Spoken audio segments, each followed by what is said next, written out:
Dear Hannah, I've been doing a lot of running lately. It's an excellent way to stay in shape, obviously, but that's not really why I do it. Mostly, I just like the fresh air and the freedom, you know? It gives me time to think. An hour or so with only my MP3 player and the pavement for company can really put those office blues and relationship issues in perspective. Like it all seems a whole world away. Not that it's an avoidance tactic either. I really feel that this time to myself, just thinking, helps me deal with my problems in a more level-headed and effective way when the time comes. I heartily recommend it. Just be careful, I guess.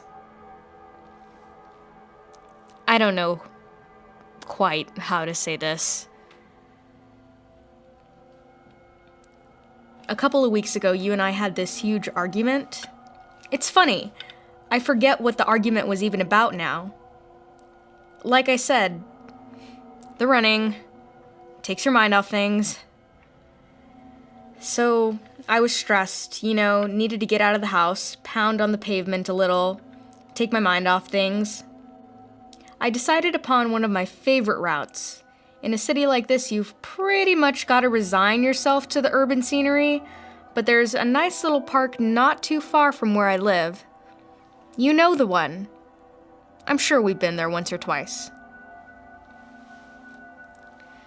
Ordinarily, I'd avoid the park after sundown, just common sense, really. But I needed a little greenery to improve my mood. I decided that I'd do a circuit around the outside of the park, close enough to be the scenic, without being too reckless.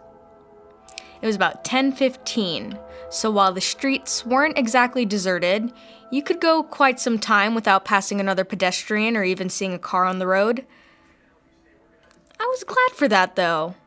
Usually my mind can only wander freely if I'm completely in a world of my own, and solitude always helps. I was glad at first anyway. As I saw the dark outlines of the trees that lined the park come into view, I became dimly aware of a weird, creeping sense of unease. I was unable to drown out this irrational feeling with music, even because it was around this point that my iPod began to malfunction, and as I got nearer to the park and the reassuring sounds of the White Striped Seven Nation Army, a classic motivational song, if a little overplayed, were steadily overtaken by a weird sort of static.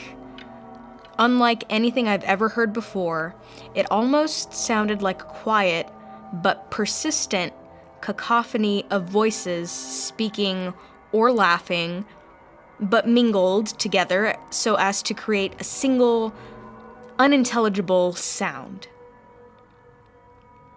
I made a note that I had one more thing to deal with tomorrow. Creepy as the sound had been, a broken iPod made me all the more determined to calm my frustrations with a nice, long run. Still, I was starting to wish there had been a few more people around, or that it was a little lighter out.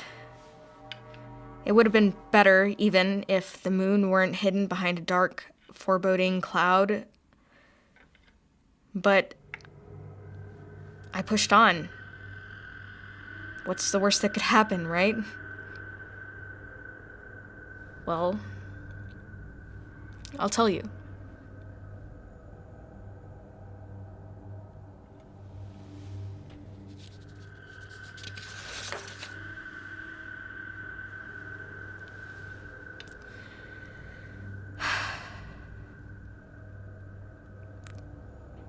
As I began my circuit around the outside of the park's 3-foot metal fence, the large, central field came into view through a break in the tree line. In the day, the field would be occupied predominantly by People playing sports, football, frisbee, running like myself or whatever. Obviously, that was not the case at night, but neither was the field empty. A muffled cry drew my attention to the figure. No, 2 figures near the center of the field. One was holding the other as though in an embrace. In fact, seemed at first that they were kissing, or probably that the larger one was nuzzling the smaller's neck. Seemed an odd time and place for romance, but I kept on running. It was no business of mine. On the field, the larger figure suddenly jerked its head up away from the kiss. I was becoming less sure. It released the second figure, who seemed to be falling to the ground, but the view was obscured by the trees as I ran.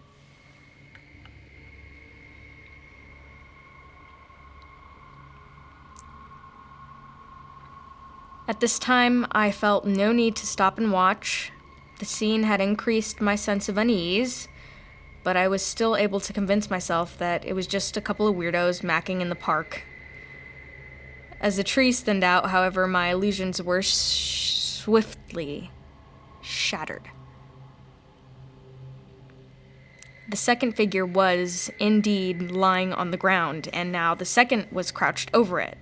This stopped me in my tracks. Though it was difficult to see in the dark, and I still wasn't totally convinced that I wasn't accidentally peeping on someone's weird outdoor sexcapade.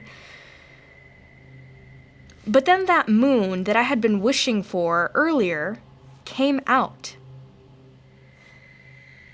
Suddenly, the scene, bathed in the stark white light of the almost full moon, was given a disturbing clarity. While the distance still made details a little difficult to make out, I could see clearly enough that the victims, that was now much too obvious, bodies and limbs were jerking about violently as the hulking form crouched over it, ripping, tearing, feeding.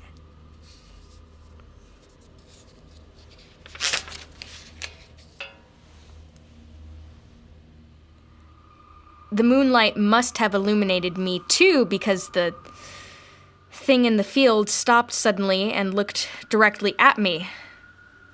I wasted only a second of standing there, panic-struck, but that second will haunt me as long as I live.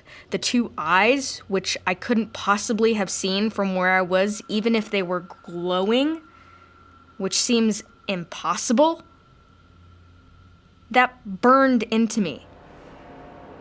I could feel it looking at me. No, it wasn't just that. I could feel it smiling at me.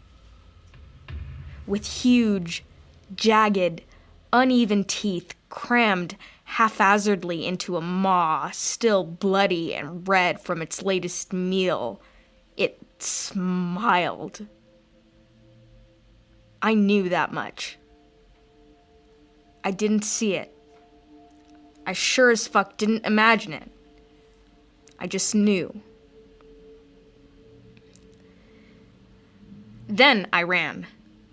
The road I had been on ran parallel to the park, and there were a few turnings along this length, so I knew I had a long way to go before I'd actually be putting distance between myself and the thing.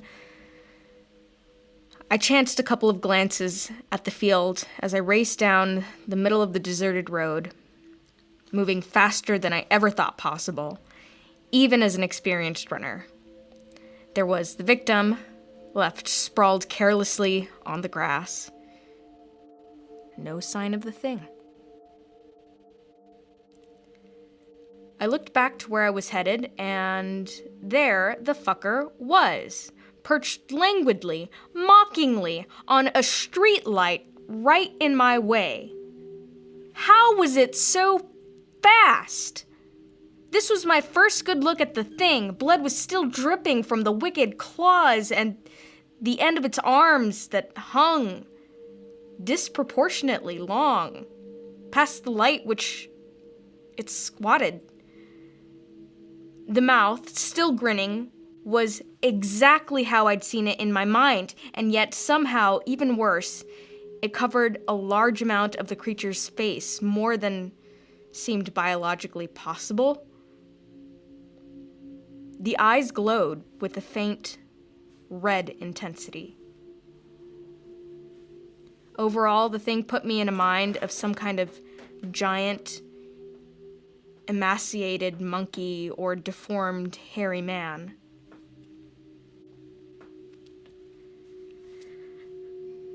I was trapped. There was just no way to outrun this thing. I wasn't even sure I could start running. Up close, the thing's gaze was hypnotic. My limbs felt heavy. My eyes began to burn. I just wanted it to be over. Slowly, a loud rushing sound filled my ears.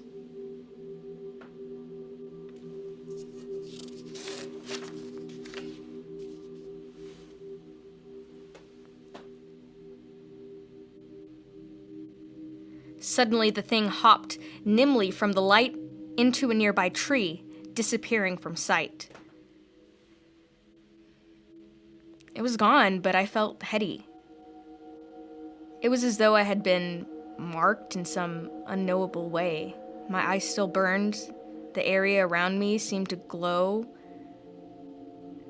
as though by a pale light. The rushing sound only grew louder. Then it hit me. The car, I mean. Don't worry, no major damage. Apparently, the driver had seen me in time to slam on the brakes, so just bruising mostly. When I awoke in the hospital bed, the doctors told me I was lucky, but I'll admit I didn't feel so lucky when I saw that flash of red eyes and yellowed teeth through my third-floor hospital window. Anyway, I wrote you this letter to explain why I wasn't at the hospital when you came to see me, and why you haven't seen me at all since. And, well, I've been doing a lot of running lately.